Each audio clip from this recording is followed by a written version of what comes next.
Jazz hands. I'm talking now because when this thing records and we wait for the fuzziness to go away, there's like 5 seconds, and people who are watching this are probably staring like, why are these two morons not talking to each other?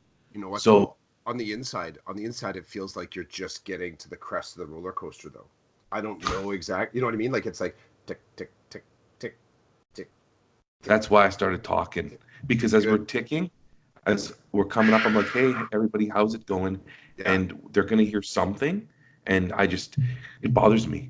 And I'm sure the people who listen to it, like who just listen to the audio, I'm sure they press play and then they see the numbers start 0, 1, 2. And they're like, where are these guys? Where are these guys? So we're here. And this is season 3, episode 9, Decoded Podcast. I feel like the Mighty Machine guy on the commercials who talks really fast right now because I Machine. have to. I don't know if I Oh, know you've that. never seen that commercial? I think I do. Okay, so years ago there's these little car toys called Mighty Machines. They were tiny, and the guy that did their commercial was like the fastest speaker in the world. All Like right. no word of a lie, like Guinness Book of World Record type thing. And he's like Mighty Machine, blah, blah, blah, blah, and he just tell you all about the Mighty Machines in 15 seconds. And the commercial was over. So I just feel like that because we don't, this is not going to be a long episode because I have to leave in half an hour, unfortunately. But there's some things I'd like to talk to you about that have been on my mind all week.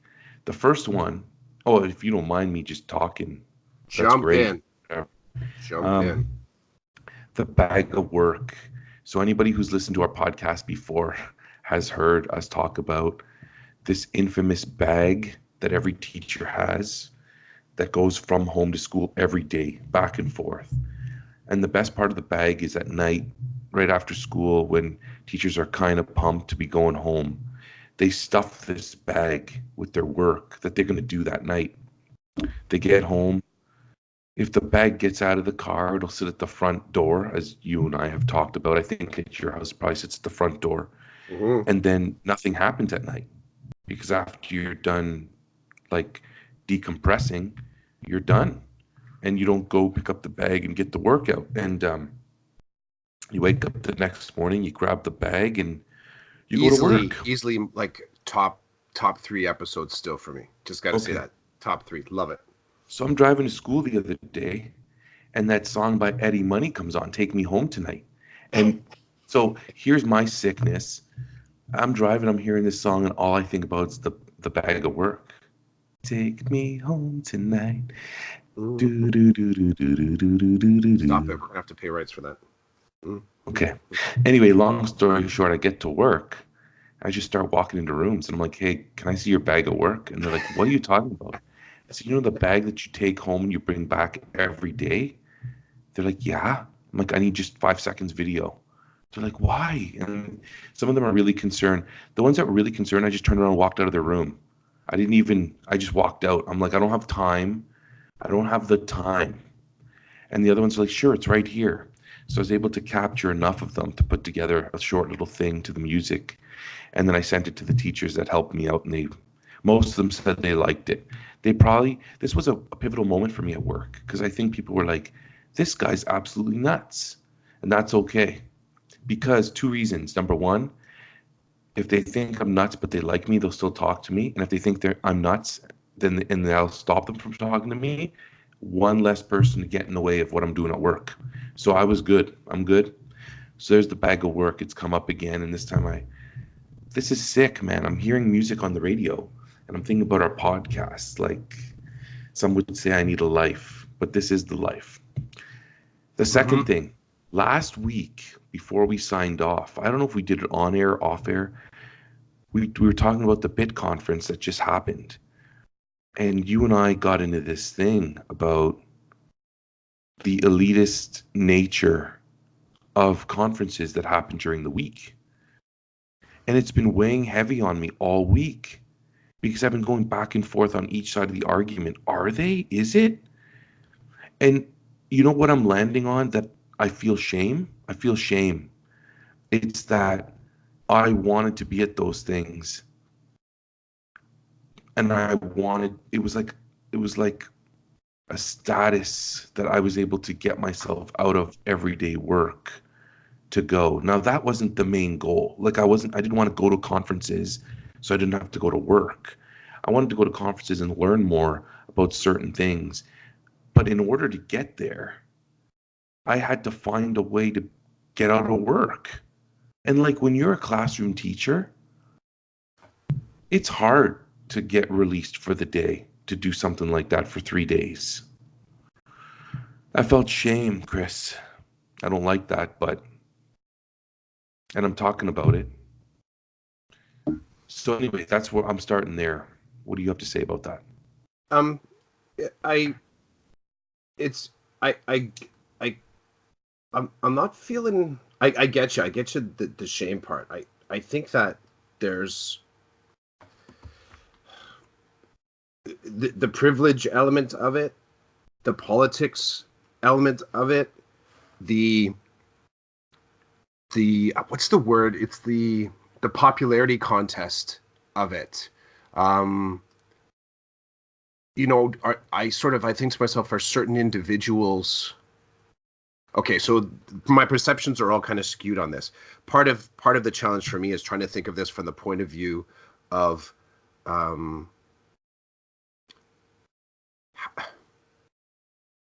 I think that in some instances, people go to these things because of the position that they hold in their board, and there is an expectation. Like this is sort of part of their, um, it's part of their professional portfolio, as in they're expected to be at these events to forage, right?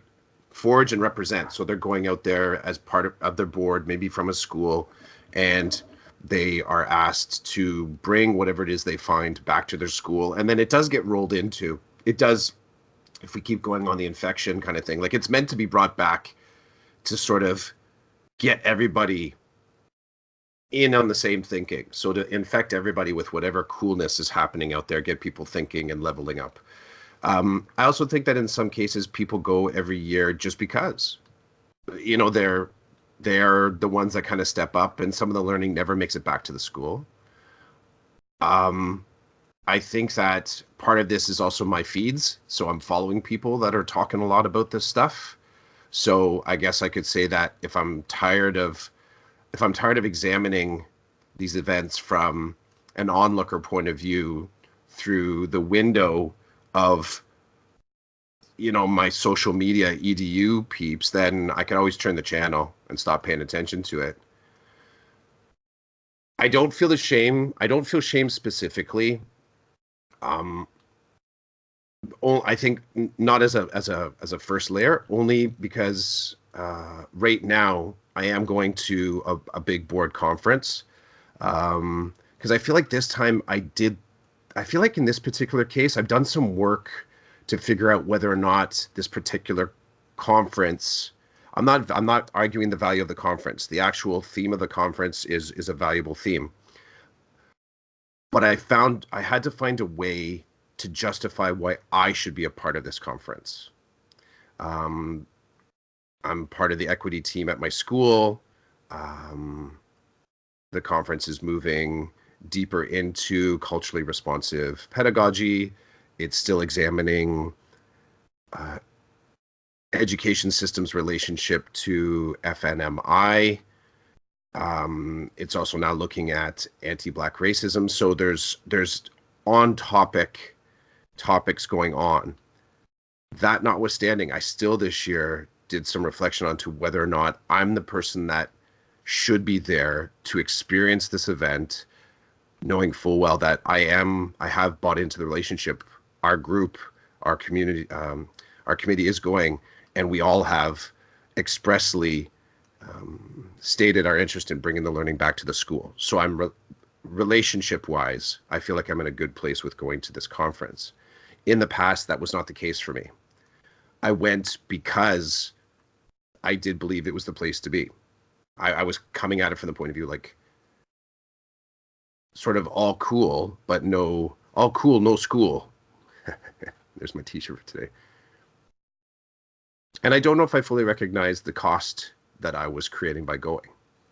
It's like, yeah, I can go. And And I didn't really ever get nervous that I wouldn't be allowed to go.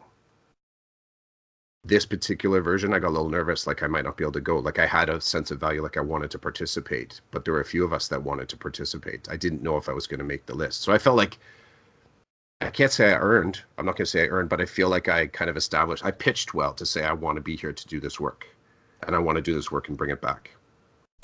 It's funny that you'd say that, because when I talked to some of my colleagues about it, they were dumbfounded in the way I was delivering it to them. So they were like, you've done the work. Like, you've been doing the work for years. So what's your problem? And I'm like, I think it's now that I recognize the dance that I had to do to get there. That's the part that is really bothersome to me. Like, it wasn't that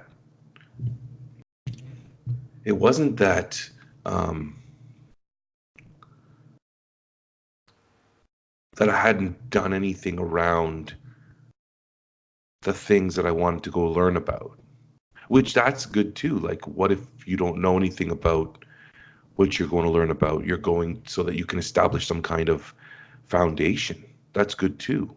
I just felt like I kind of recognized the dance, right? Like, I was given permission to go.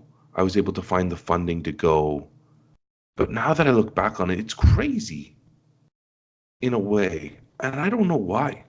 It says probably more about me than anything else. But the fact that you have a perspective on it with respect to the same topic of, like, what you were saying about the privilege and the politics and the popularity contest of it, very interesting.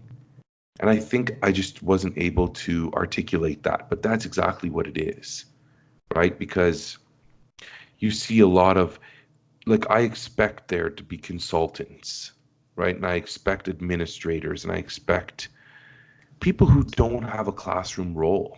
I expect them to be there. But then when classroom teachers are there, you think, well, how did you make this fly?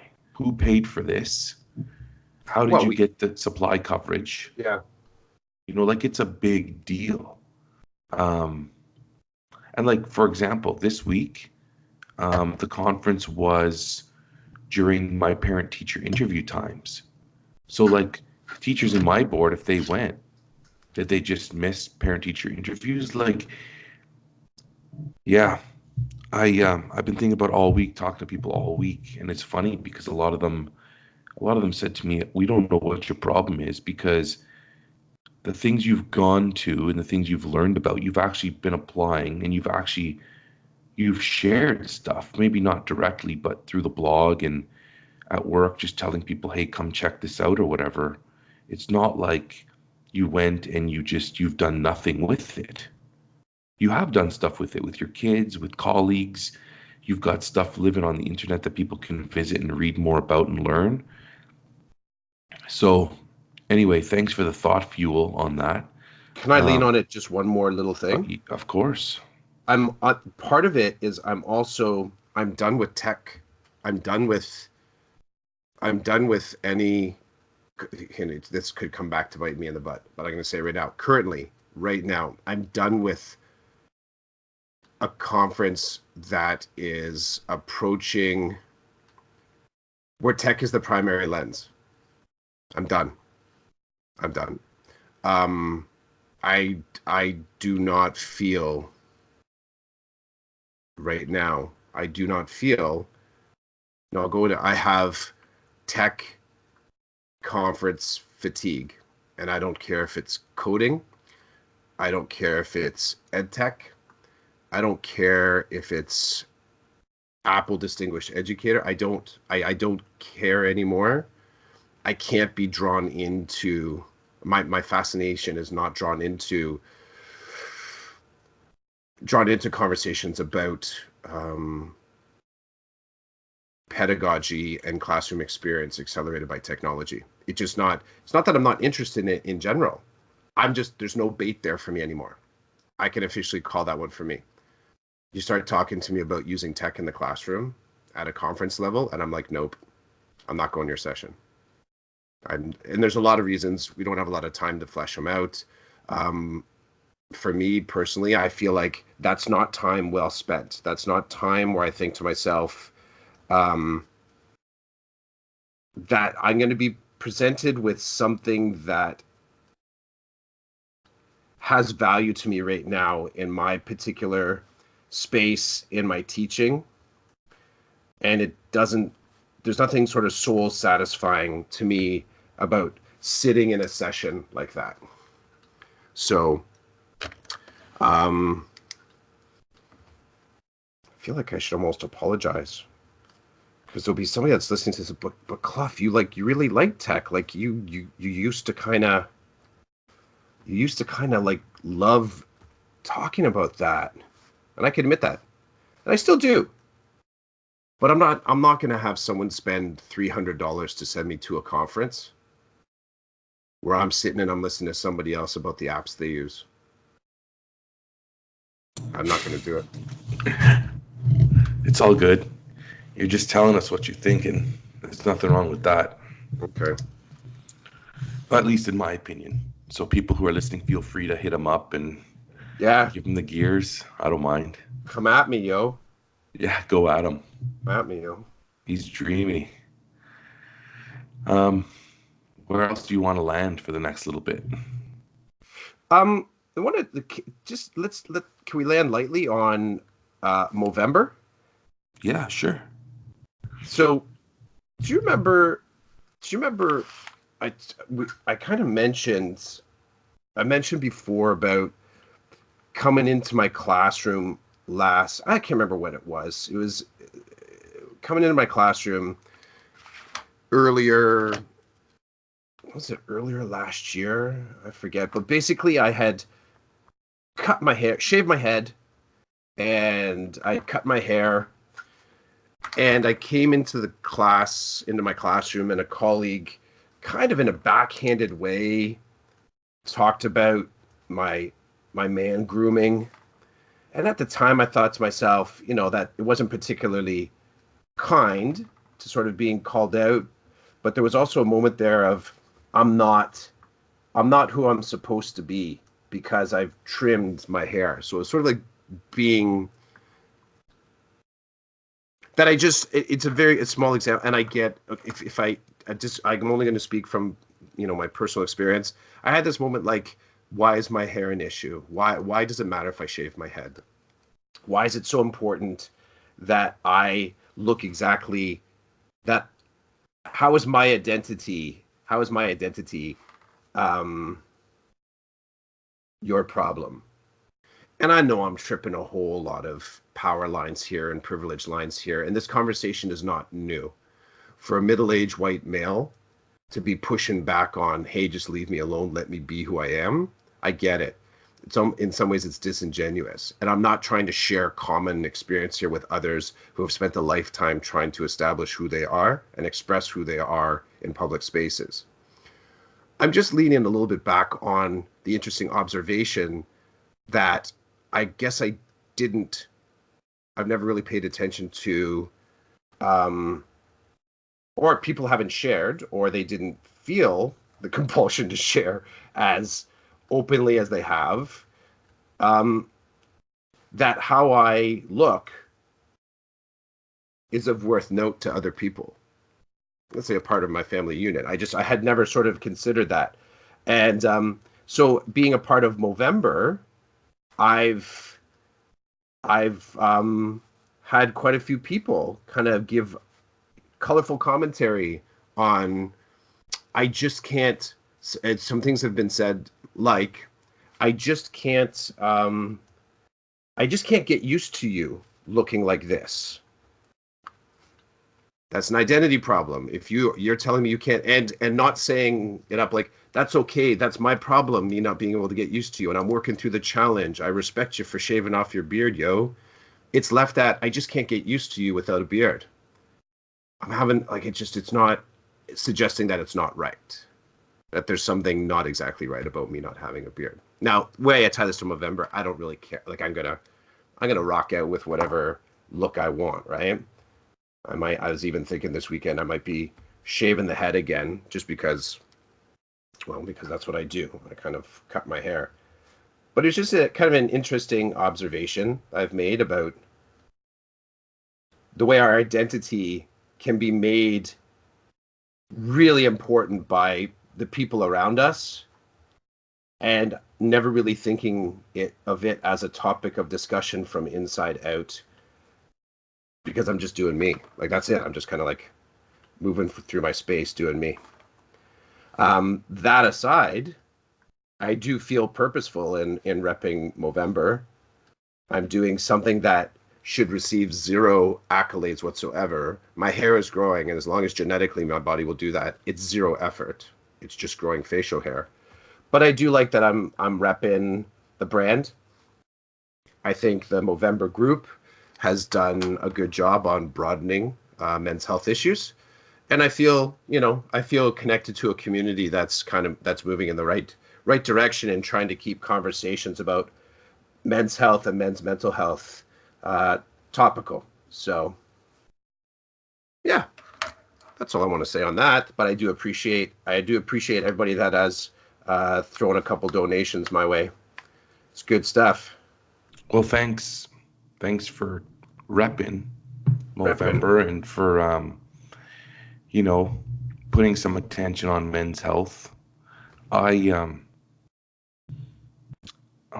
that'd be profound if you ever went that route. Dude. I have a small issue with the beast that it has become. Okay. But my issue has to do with like the corporate aspect of it, not the real movement. Mm-hmm. It's like the We Day thing. Yeah. And I don't know if I've ever talked about this online, but what I can say online is that my issue is not with bringing kids together and having them change the world now. It's the corporate aspect of it that I'm not into, and that I'm a little bit suspect of, but whatever. I mean, everybody's going to do their own thing. But I don't participate per se in the Movember thing. I've had people over the years say to me, "Hey, shave your beard and start over for November," and I'm like, "No." You know what though? See, part of that also is like, I'm not like, it's for the exact reason that I was playing with you. It's that we're actually doing a little bit of body shaming here in order for you to participate in a thing. And that's such a turnoff. Yeah, I'm coming at it like I did the exact same thing. I'm kind of, when I said to you, like, it would be profound. I know your beard is entirely. Sorry, I don't know this. I'm gonna go a deep assumption here that your beard is associated with your sense of you, and it would be a profound change had I let my beard get to as robust a stage as you, and I thought to myself, I'm gonna take the whole damn thing off right now. Like, there's stuff there to kind of unpack. So, sorry, I took your moment. No, that's fine. You have a point. Like, I was annoyed with my beard about a week ago, and I walked into my bathroom, grabbed the clippers, put the biggest attachment on, and was ready to just shave it off. And then I turned it on, and I was ready, and I'm like, nah, I really shouldn't do this. And it's something that my brother-in-law told me about that I didn't really get until this point, kind of thing. So I've always had a beard, not this big. It's only been like kind of robust like this for the past couple of years, maybe 3. But before that, it was just like facial hair that was just always there and taken care of and stayed the same length. And then I hadn't seen my brother in like a brother-in-law in a year, 6 months, something like that. He walks in and his beard is like huge and robust. It is? And we made fun of him for that weekend type of thing. And then since then, it's remained that way. And I remember him saying, like, it took a long time for it to get to where it is. I'm having a really hard time just going in somewhere and having them cut it all off. And I looked at him, I was like, you're whacked. Like, this makes no sense. Now I get it. Because it just becomes part of For me, it's become kind of part of who I am, what I'm about. It's there. Some days it's good, some days it's not, but it's there. So yeah, for someone to say to me, "Hey, just shave it all off and grow it back for the month of November." No thanks. That's just not, the cause is not strong enough for me to do that, I guess. I had Um, I had someone say to me, "But what about Christmas?" And it took me a second to kind of like I had to shake my head and think through that. And I don't know if you remember last year, I did like I sort of did the whole beard bling thing, colored it mhm, up, made it green, you know, kind of got a little bit into a little ridiculousness in the Christmas season. And so they were referring to how am I going to rep that moment again?